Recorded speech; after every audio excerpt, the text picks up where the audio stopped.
కడప జిల్లా జమ్మలమడుగులో అతిపెద్ద టైల్స్ మరియు బాత్వేర్ షోరూమ్ డ్రీమ్ హోమ్ ఎంటర్ప్రైజెస్. మా వద్ద నాణ్యత, మన్నిక మరియు సరికొత్త డిజైన్లతో చేసే ఫ్లోర్ టైల్స్, వాల్ టైల్స్ మరియు బాత్వేర్ లభించును. Dream home enterprises, MPDO office road, Jammalamadugu. TTD chairman గా బిఆర్ నాయుడు గారిని ఏర్పాటు చేసినారు. ఆయన టీటీడీ చైర్మన్ అయినప్పటి నుంచి అవకతవకల వ్యవహారమే జరుగుతోంది. అందులో ప్రధానమైంది తిరుమల తిరుపతి ఏడుకొండల వాని మహాప్రసాదమైనటువంటి లడ్డూ విషయంలో అపపవిత్రమైన మాటలు మాట్లాడి చాలా అపచారం చేసినారు. స్వామికి భక్తుల మనోభావాలను దెబ్బతీసినారు. ఇక భక్తుల సౌకర్యాల విషయంలో కూడా ఈయన వచ్చినప్పటి నుంచి అన్ని అవకతవకలే. సరే, ఇవన్నీ భరించినాం.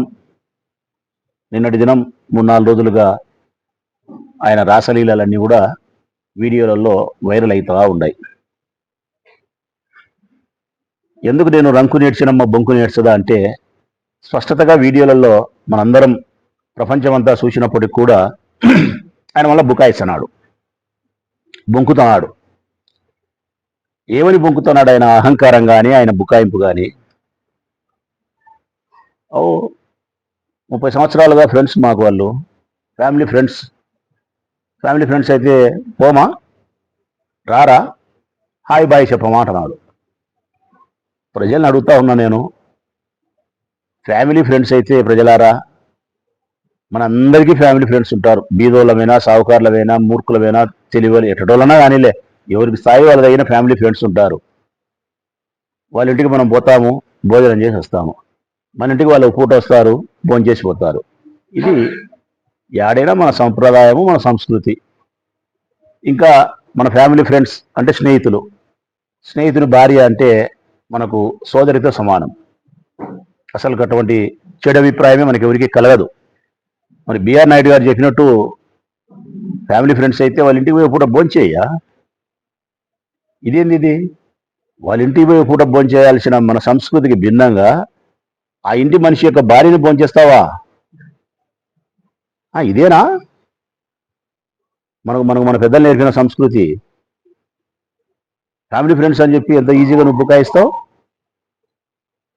మళ్ళీ ఆయన మాట్లాడతాడు, ఏముందబ్బా దాంట్లో, ఎన్నిసార్లు చూసినా నాకేం కనపడలే, ఒలగాట్లే లేదు దాంట్లో, అశ్లీలత ఏమీ లేదు దాంట్లో, ఏముంది పని, నేను ఎన్నిసార్లు చూసినా నాకేం కనపడలే అంటున్నాడు. ఏం కనపడాలా స్వామి? నాకు తెలియక అడుగుతా. పరాయి స్త్రీని, నీ ఫ్యామిలీ ఫ్రెండ్ అయినటువంటి వ్యక్తి యొక్క భార్యను నీవు నీ బాహుబంధాల్లో బంధిస్తువి. నీ బాహుబంధాల్లో పూర్తిగా బంధించి, శ్వాస ఆడనంత దగ్గరగా బంధించి, ఒకరి ముద్దులు ఒకరు నాక్కొని, నడుము మీద చేసి వీణ మీటిన తర్వాత ఇంకా అశ్లీలత లేదా? ఇంక ఏమి చేసే అశ్లీలత అనుకుంటున్నావు నువ్వు? కనీస జ్ఞానం వచ్చినటువంటి ఏ యువతి యువకులకు కూడా వివాహం కావాల్సిన అవసరం లేదు. వివాహ వయసు వచ్చినటువంటి ఏ యువతి యువకులు అడిగినా కూడా అది అశ్లీలతనే చెప్తారు. నీకు మాత్రం పొలగాటి లేదంటున్నావు నువ్వు. ఏముంది అట్లా? ఏం లేదు. ఇంకా అంతకు మించి మళ్ళా అంతటితో ఆగలే, నేను తగ్గేదేలే అంటున్నాడు. పుష్ప డైలాగు. ఈ తగ్గేదేలేని డైలాగు మరి దినమ్మ యాడైనా కానీ మంచి విషయాలు ఉపయోగిస్తే అది బాగుంటుంది. నేను తగ్గనబ్బా, ఏది ఏమైనా సరే ఈయన దాన ధర్మాలు చేసి నేను ఉద్ధరిస్తా, తగ్గేదే లేదు, బాగుంటుంది. ఏది ఏమైనా సరే అబ్బా, ఈ దేశం కోసం నా ప్రాణం ఇడుస్తా, తగ్గేదే లేదు, బాగుంటుంది. ఏది ఏమైనా సరే అబ్బా, ఊళ్ళో వాళ్ళ పిల్లల్ని నేను బతుకుంటా, తగ్గేదేలే. ఇది ఎక్కడిది రా స్వామి తగ్గేదిలే? ఏంటికి తగ్గవయ్యా నువ్వు? నీ 72 సంవత్సరాల వయసులో నువ్వు ఇంకా తగ్గేదేలే అని నువ్వు చేయి ఊపుతానావంటే, నువ్వు తగ్గకూడదు అనుకుంటే మందులో మాత్రలో వేసుకొని యుద్ధం చేయి మాతో. ఎవరితో? నువ్వు యుద్ధం చేయాలంటే నువ్వు మందులు వేసుకోవాలా. మందులు వేసుకోకపోతే యుద్ధం చేయలేవు వైఎస్ఆర్ కాంగ్రెస్ పార్టీతో. అర్థమైందా? అర్థమేంటి అదిలే. నువ్వు బిఆర్ నాయుడువా, బూతు రోత నాయుడువా?